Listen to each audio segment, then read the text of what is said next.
E aí, alguns fatos curiosos. Por exemplo, ele jogou minha bagagem toda no chão e mandava voltar. Então, eu acho que eram táticas de inteligência, né? Pra saber se eu era espião ou não. O Mossad é muito forte também naquela região. Eles atuam muito, eles são muito fortes, né? Eles são tropa... A elite da inteligência mundial. Eles são... porque eles precisam ser os melhores, Precisam ser os melhores. Eles são cercados por inimigos. E aí, eles começaram a fazer perguntas, eles sentavam na mesa, apontavam o dedo, batiam. Eu fiquei umas 2 horas sendo... Mesmo sendo funcionário da ONU. Eles acharam que a ONU estava... Ou que a ONU estava sendo enganada, né, por Israel, ou que a ONU estava sendo conivente com uma atividade de inteligência. Só que o brasileiro... E aí, quando eles pegaram minha carteira de identidade, disseram, você não é policial. Tá escrito aqui, policial militar. No Brasil é um dos poucos países que usam essa nomenclatura. Polícia militar é polícia do exército, polícia da aeronáutica, né? Se você é militar. Então você não é policial. Tá aqui dizendo no seu documento que você é... No documento da ONU tá dizendo que você é policial, mas no seu documento brasileiro tá dizendo que você é policial militar. Ou seja, são coisas distintas.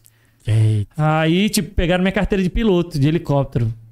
Então, como um policial tá pilotando um helicóptero? Policial militar pilotando... Aí, Aí disseram que eu tinha ido pra Israel fazer treinamento. Um agente secreto, com essa cara de agente secreto que eu tenho aqui, né? Missão impossível. E ele falava um inglês muito ruim. Ele mandou... Eu cheguei com outros 7 funcionários da ONU. Quando ele viu o botão do Shalom, ele mandou 7, vão embora. Vou ficar só com o brasileiro. Eu tava num local totalmente bombardeado, sozinho. Sanaa é uma das capitais mais altas do mundo. Então tá mais de 2.000 metros de altitude, então frio danado. E o cara me entrevistando, me batendo na mesa, gritando comigo, jogando... Ele jogou, abriu minha mala e fechou umas 10 vezes. E o tradutor de árabe, que falava comigo em inglês, fazendo assim, ele fazia umas caras assim de desespero, né? Quando o cara falava uma coisa em árabe, sei lá, e o cara travava assim, quando virava pra mim quase chorando pra falar um negócio em inglês. Aí eu comecei a imaginar. Ele dizia, vamos matar esse cara agora. Não sei se ele dizia isso, ele não me falava, né? Mas pela cara do cara, ele fazia assim com a mão, como se estivesse implorando alguma coisa. O cara, o que tá acontecendo, velho? E eu comecei a pensar, vão me prender, vão me levar pra um lugar, como é que vão me achar aqui no meio do Iêmen? Comecei a ficar nervoso, né? E depois eu comecei a pensar naqueles vídeos que a gente vê na internet aí do cara sequestrado, sendo assassinado e tal. Então é um contexto de guerra muito louco. E de Sanaa, que é a capital, eu fui pra Hodeida, que é a... Aí depois de muito tempo ele mandou eu escrever num papel em branco, me levou pra uma sala fechada, mandou eu escrever num papel em branco. Eu não sou espião judeu. Date e assine. Acho que eles iam passar num detector de mentira ou alguma coisa.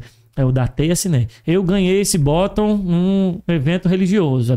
Mandou fazer umas 3 sentenças assim e tirou cópia de todos os meus documentos. Você tava na mesa assim, a minha carteira de policial militar, carteira de piloto, aí o documento da ONU, passaporte. Ele disse, eu vou ficar de olho em você. Aí deixou eu entrar, né? Mas aquela tensão, eu fiquei morando num navio lá em Hodeida, fazia essas missões, tinham bombardeios frequentes. Você escutava... A gente saía, né? Eu tava no navio, bum! Aí eu ia pra escotilha, só via aquele cogumelo da explosão ali, né? E a gente já morava no navio porque se houvesse algum ataque, a gente já zarpava.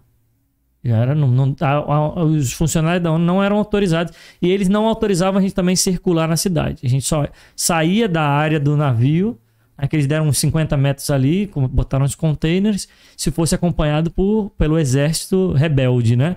Que eles também não se consideram rebeldes, porque eles dizem que controlam 75% da população, então eles são o governo. O governo internacionalmente reconhecido só controla 25% da população, né? E aí, foi muito tenso. Eu fiquei lá mais de 2 meses, mas muito tenso, muito difícil. Não tinha problema de alimentação, a ONU fornecia tudo, chegava no navio e tal. Mas em compensação, eu passei 2 meses preso. Mas qual era a função da ONU ali naquele Era contexto? Garantir o acordo de Estocolmo, né? De Hodeida. Que era o quê? A ONU já estava com um navio civil, né? Era um navio militar, não. Era um navio civil ancorado ali. Então ali a gente já via. Por exemplo, eu saía ali para fiscalizar o porto. Ó, tem uma trincheira aqui. Fazia meu relatório. E eu ia acompanhado por eles. Você tem uma trincheira aqui, você tem que fechar essa trincheira. Tá no acordo. Vocês acordaram. Aí ele, tudo bem. Amanhã vocês voltam aqui, vai ter um trator fechando essa trincheira.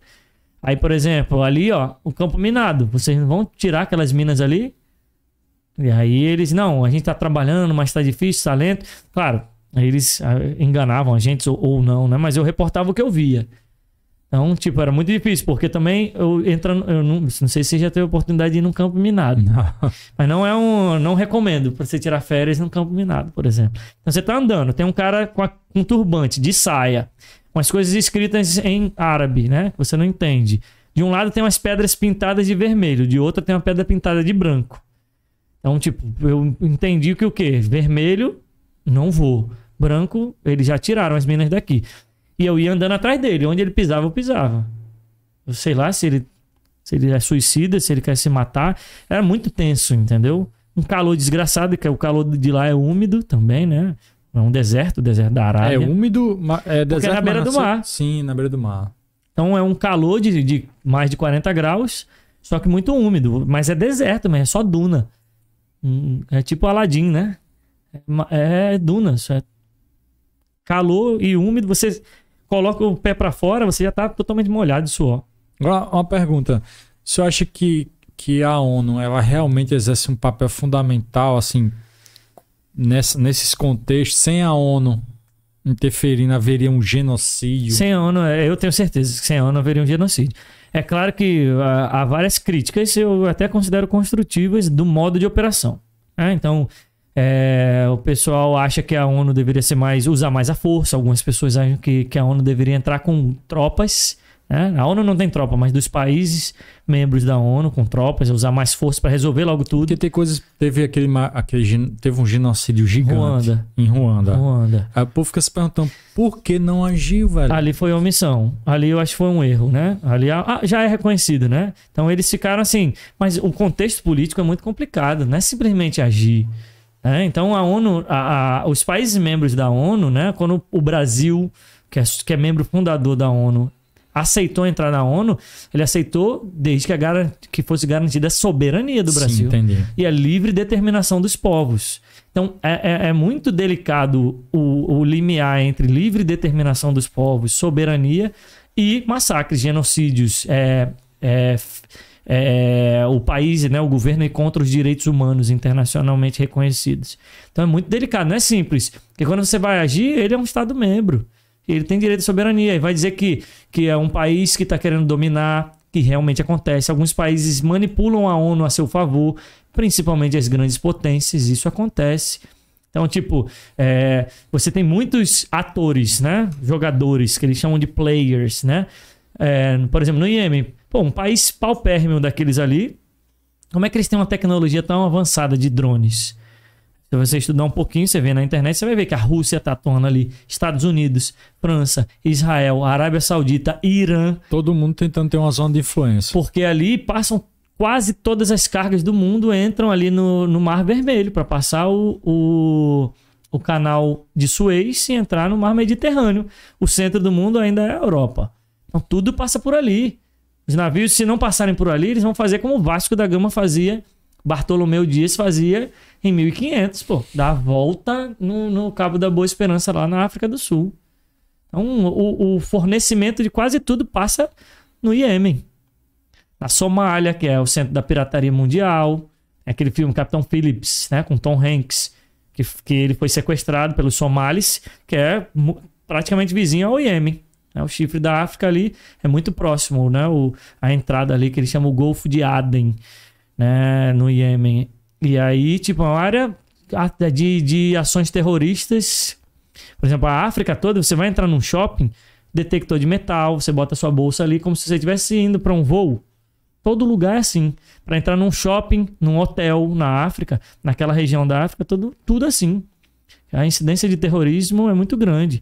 E o Iêmen tem um investimento muito alto. O Iêmen é o segundo país que a população civil é mais armada no mundo. No Sudão do Sul, o que acontece com 18 anos? Com um homem, ele faz a escarificação, né? Rasga a cara dele com a faca, né? Que a gente acha bárbaro. No Iêmen, com 18 anos, você ganha o seu AK-47. O governo incentiva isso, que é o quê? Todo mundo é soldado no país. Então, só pede para os Estados Unidos. Os Estados Unidos, eles vendem essas armas, né? Mas o Iêmen você ganha um AK-47 quando você faz 18 anos. Aqui no Brasil você ganha carteira de motorista quando o pai pode, né? Alguma coisa assim. Mas é um outro contexto que a gente não entende. É um mundo que não passa no nosso jornal, né? Você só vê quando você tá lá. Então, e você vivenciar isso por um tempo, né? Aqueles que querem ser peacekeepers, né? Que ir como policial em missão de paz, ANPOL, né? Policial das Nações Unidas, precisa também ter um equilíbrio emocional muito grande. Porque senão você vai surtar. Tem gente muito comum as pessoas surtarem, voltar com depressão, com ansiedade, transtornos, tomar remédio. Então, eu ainda não passei por isso, né? Não passei por isso, graças a Deus, mas são situações assim que a gente, como policial, por exemplo, que a gente acha que está acostumado a tudo, não tinha. E a gente não é acostumado também a, vamos dizer assim, verbalizar, principalmente o homem, né? Então, eu chorei muitas vezes no chuveiro, que era também o único momento que eu tinha privacidade, né? Porque você passa 2 anos sem privacidade nenhuma, dividindo acomodação, dividindo alojamento.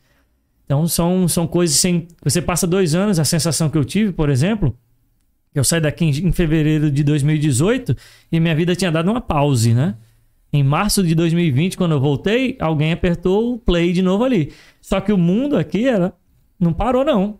Então, o meu sobrinho que eu saí daqui estava na barriga da mãe dele. Eu cheguei aqui, ele tinha 2 anos, ia fazer 2 anos. E não me conhecia, né? Saber quem eu era. Eu lembro que quando eu cheguei numa terça-feira, na quarta-feira a governadora assinou o lockdown no Rio Grande do Norte. Então eu vinha com a lista de coisas para fazer. Vou comer ginga com tapioca lá na Redinha. Vou no pé do morro lá em Ponta Negra. As coisas que eu tinha para fazer, que eu achava que ia liberar essa minha atenção, quando eu cheguei aqui eu fiquei preso dentro da minha casa, que era aquela época que a gente corria na área de casa. Então...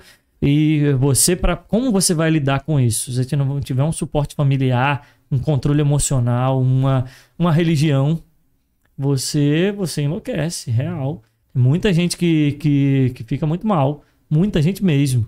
Muita gente mesmo. Então, são coisas que você tem que aprender a lidar, né? O senhor passou a dar mais valor ao Brasil depois com certeza. Que viu... Por exemplo, uma coisa Porque o pessoal brasileiro reclama muito do país. Não. Eu não sou um cara que reclama, naturalmente eu não sou um cara reclamão, não.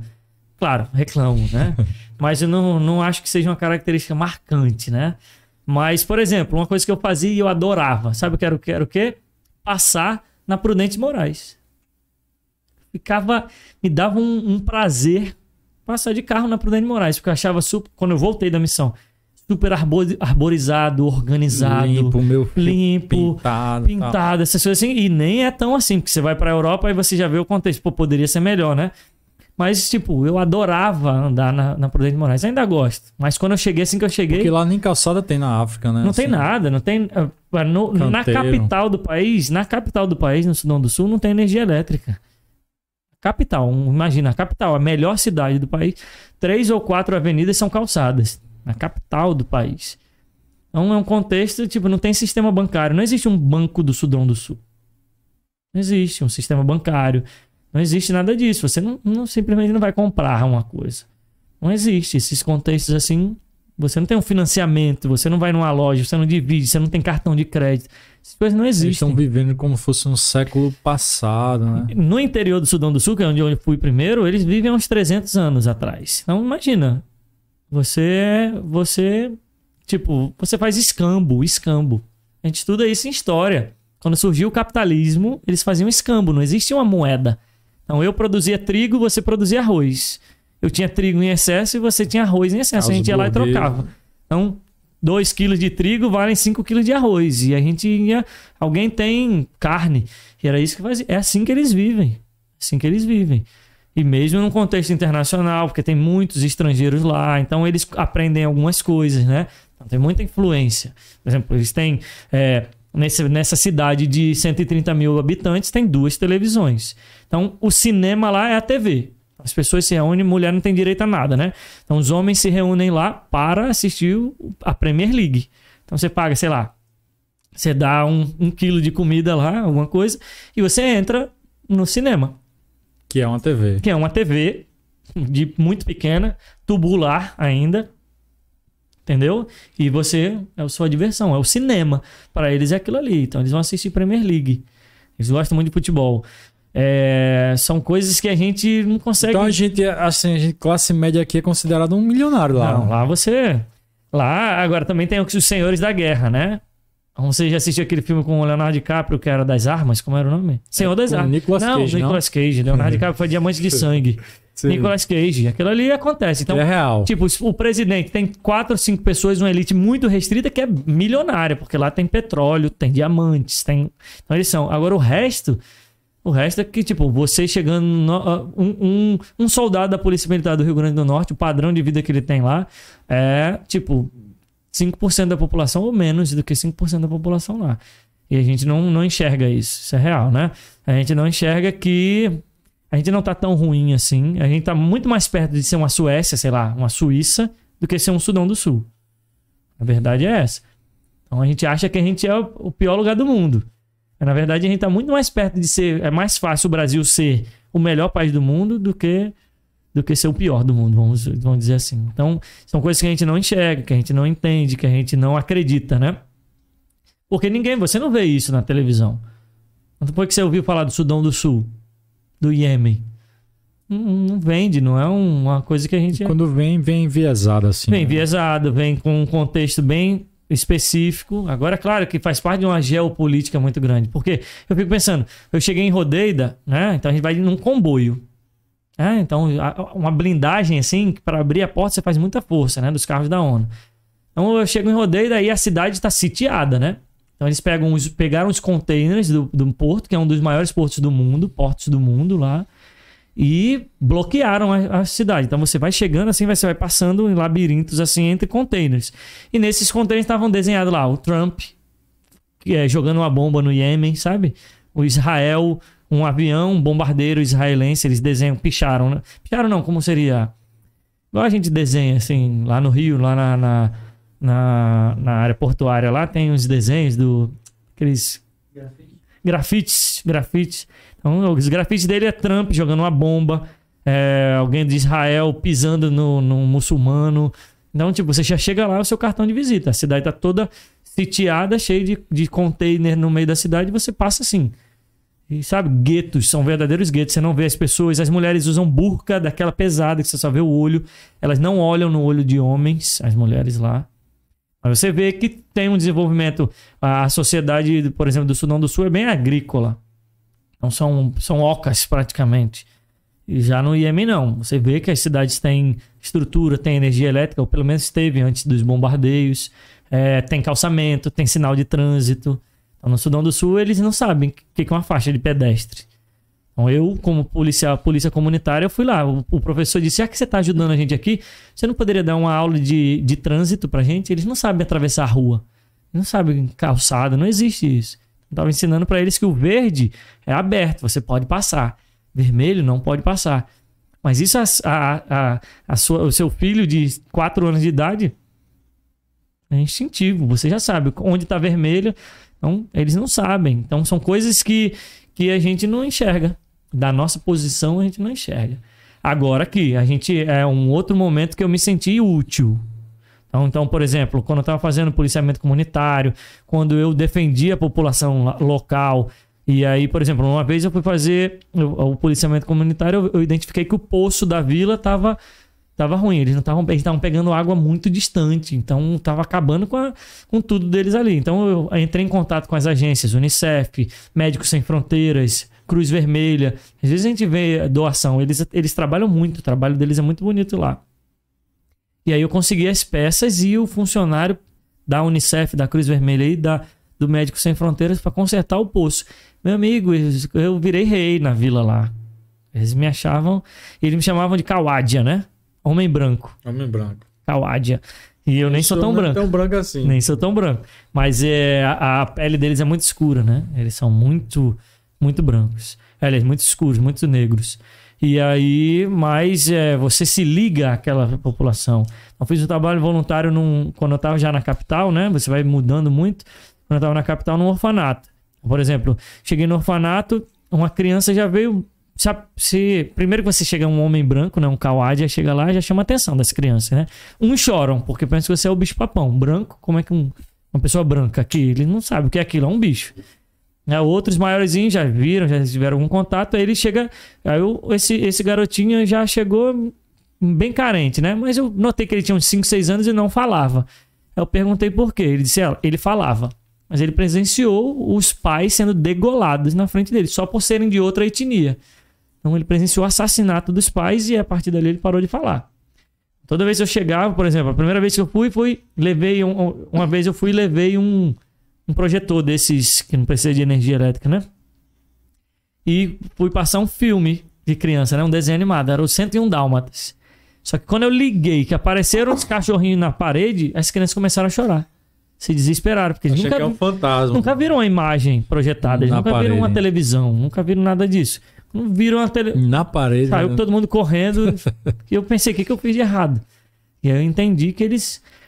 E no dia que eu vim embora, que eu fui lá me despedir deles, essa criança... Ele sempre chorava quando eu ia embora, né? Mas quando eu fui vir embora, quem tava chorando era eu, e ele não. E ele me acalmou, né? Veio fazer carinho em mim. 5, 6 anos a criança, e não falava, né? É muito complicado. É um contexto assim que...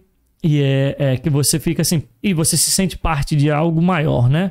Algo internacional. Você aprende muito com a ONU também. Você está convivendo com 54 países diferentes ali. Então você está aprendendo dos policiais. Na academia, em 2006, eu lembro que o atual Tenente Coronel Sérgio, né? Comandante do 1º BPM, na época Tenente Sérgio, ele dizia que... Ele disse que toda polícia calça 40.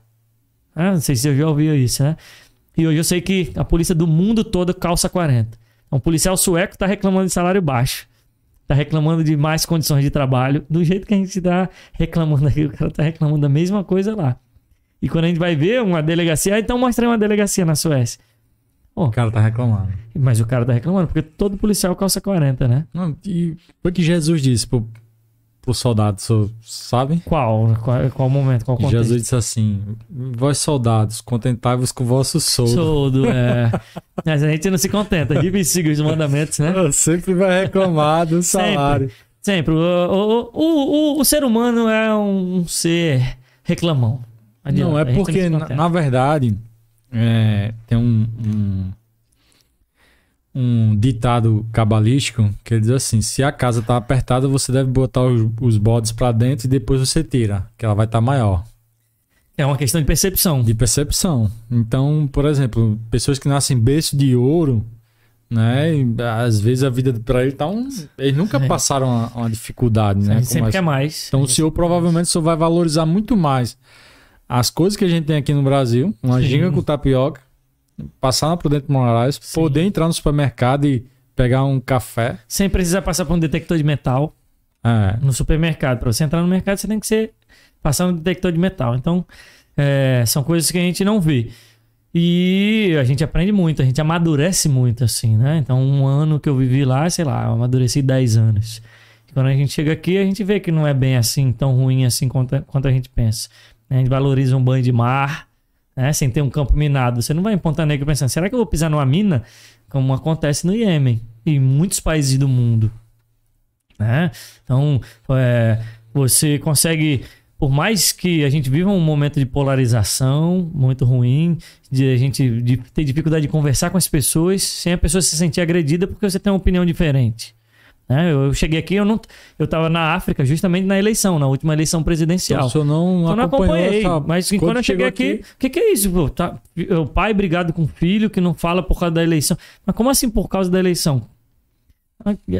Agora que eu tô vivendo outra eleição, assim, vai começar outra, que eu tô começando a entender, assim, mas, pô, sempre a gente votou, cada um votou no que você achou que era mais certo. Ninguém vota assim. Eu me lembro na minha época, não existia nem direita e esquerda. Não existia esse termo, você escolheu o candidato que você mais simpatizava. Isso, e é normal que seja assim. Ou você vai simpatizar com alguém que você... vou simpatizar com essa pessoa que vai fazer mal pra caramba pra gente. Por isso que eu vou votar nele.